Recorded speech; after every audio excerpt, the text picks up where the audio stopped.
ನಮಸ್ಕಾರ ವೀಕ್ಷಕರಿಗೆ, ND plus ವಾರ್ತೆಗೆ ಸ್ವಾಗತ.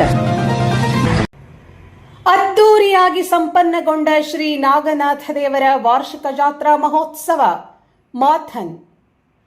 ಕಾರವಾರದ ನಂದನ್ಗದ್ದಾದ ಶ್ರೀ ನಾಗನಾಥ ದೇವರ ವಾರ್ಷಿಕ ಜಾತ್ರೆ ಮಾಥನ್ ಪ್ರಸಿದ್ಧ ಗ್ರಾಮದೇವರ ಜಾತ್ರೆಯಾಗಿದ್ದು 2026 ಫೆಬ್ರವರಿ 10 ಮಂಗಳವಾರ ವಿಜೃಂಭಣೆಯಿಂದ ಜರುಗಿತು.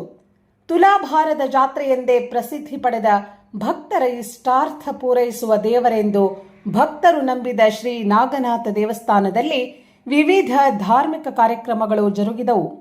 ಬೆಳಿಗ್ಗೆ ಶ್ರೀ ದೇವರ ಅಭಿಷೇಕ ಪೂಜೆ ಆದ ಬಳಿಕ ಭಕ್ತರ ಹರಕೆಯ ತುಲಾಭಾರ ಸೇವೆ ಜರುಗಿತು. ಸುಮಾರು 180ಕ್ಕೂ ಹೆಚ್ಚು ಭಕ್ತರು ತಮ್ಮ ಹರಕೆಯ ತುಲಾಭಾರ ಸೇವೆ ಸಲ್ಲಿಸಿದರು. ಕಾರ್ತಿಕ ಏಕಾದಶಿ ಸೇರಿದಂತೆ ವಿಶೇಷ ದಿನಗಳಲ್ಲಿ ಪಲ್ಲಕ್ಕಿ ಮತ್ತು ಲಾಲಕಿ ಉತ್ಸವಗಳೊಂದಿಗೆ ಆಚರಣೆಯಾಗುವ ಜಾತ್ರೆಗೆ ಸಹಸ್ರಾರು ಭಕ್ತರು ಸರತಿ ಸಾಲಿನಲ್ಲಿ ನಿಂತು ಶ್ರೀ ದೇವರ ದರ್ಶನ ಪಡೆದರು. ಈ ಜಾತ್ರೆಯು ಗ್ರಾಮದ ಪ್ರಮುಖ ಧಾರ್ಮಿಕ ಕಾರ್ಯಕ್ರಮವಾಗಿದ್ದು ಸಾಂಸ್ಕೃತಿಕ ಕಾರ್ಯಕ್ರಮಗಳೊಂದಿಗೆ ಜೋಡಿಸಲಾಗುತ್ತದೆ. ಶ್ರೀ ನಾಗನಾಥ ದೇವಸ್ಥಾನವು ಕಾರವಾರದ ನಂದನ್ಗದ್ದ ಪ್ರದೇಶದಲ್ಲಿ ಕಾಳಿ ನದಿಯ ತೀರದಲ್ಲಿ ಸ್ಥಿತವಾಗಿದ್ದು ಅದರ ಸ್ಥಳವೇ ಪ್ರಮುಖ ವೈಶಿಷ್ಟ್ಯ. ಇದು ಸ್ಥಳೀಯ ಗ್ರಾಮದೇವರಾಗಿ ಪೂಜ್ಯವಾಗಿದ್ದು ಶ್ರೀ ನಾಗನಾಥ ದೇವರು ಇಲ್ಲಿ ಪ್ರಧಾನ ದೇವತೆಯಾಗಿದ್ದು ಸರ್ಪ ದೇವತೆಯ ರೂಪದಲ್ಲಿ ಗ್ರಾಮದ ರಕ್ಷಕರಾಗಿ ಪರಿಗಣಿಸಲ್ಪಡುತ್ತಾರೆ. ಕಾಳಿ ನದಿ ಮತ್ತು ಅರಬ್ಬಿ ಸಮುದ್ರದ ಸಂಗಮದ ಅದ್ಭುತ ದೃಶ್ಯವು ದೇವಸ್ಥಾನದಿಂದ ಗೋಚರಿಸುತ್ತದೆ. ಇದು ಭಕ್ತರಿಗೆ ಆಕರ್ಷಣೀಯ. ಶ್ರೀ ನಾಗನಾಥ ದೇವರ ಪರಿವಾರ ದೇವರಾದ ಶ್ರೀ ಬಂಟದೇವ, ಶ್ರೀ ಬ್ರಹ್ಮದೇವ, ಶ್ರೀ ಚಾಮುಂಡೇಶ್ವರಿ ದೇವಿ, ಶ್ರೀ ಸಾತ ದೇವರಿಗೆ ಧಾರ್ಮಿಕ ಕಾರ್ಯದೊಂದಿಗೆ ಪೂಜೆ ಸಲ್ಲಿಸಲಾಯಿತು. ದೇವಸ್ಥಾನ ಹೂ ವಿದ್ಯುತ್ ದೀಪದಿಂದ ಅಲಂಕರಿಸಲಾಗಿತ್ತು. ಬೆಳಗ್ಗೆಯಿಂದ ರಾತ್ರಿಯವರೆಗೆ ಸಹಸ್ರಾರು ಭಕ್ತರು ಶ್ರೀ ದೇವರ ದರ್ಶನ ಪಡೆದು ದೇವರ ಕೃಪೆಗೆ ಪಾತ್ರರಾದರು.